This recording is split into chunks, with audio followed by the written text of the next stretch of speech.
సంధ్య theatre ఘటన అనంతరం నేడు సినీ పెద్దలు తెలంగాణ సీఎంతో మీటింగ్ అయ్యారు. ఈ మీటింగ్లో పలువురు టాలీవుడ్ నిర్మాతలు, డైరెక్టర్లు, హీరోలు, పలువురు సినీ ప్రతినిధులు పాల్గొన్నారు. ప్రభుత్వం తరపున కూడా పలువురు ప్రతినిధులు పాల్గొన్నారు. నిర్మాత ఎఫ్డీసీ చైర్మన్ దిల్ రాజు ముందుండి ఈ మీటింగ్ నిర్వహణకు లీడ్ తీసుకున్నారు.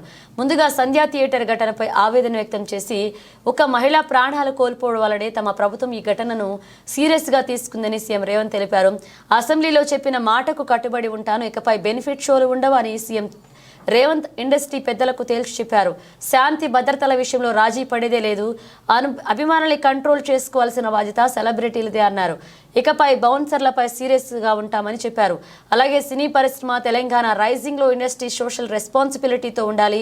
డ్రగ్స్ క్యాంపెయిన్, మహిళా భద్రతా క్యాంపెయిన్ లో చొరవ చూపాలన్నారు. టెంపుల్ టూరిజం, ఎకో టూరిజంను ప్రమోట్ చేయాలన్నారు.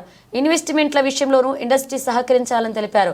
ఇక చివరిలో ప్రభుత్వం ఇండస్ట్రీతో ఉన్నామని, ప్రభుత్వం టాలీవుడ్ కి పూర్తి మద్దతు ఉంటుందని భరోసా ఇచ్చారు.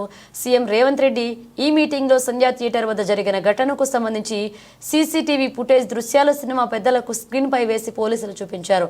సీఎం చెప్పిన పాయింట్స్ కి టాలీవుడ్ పెద్దలు ఓకే చెప్పి ప్రభుత్వానికి సహకరిస్తామన్నారు.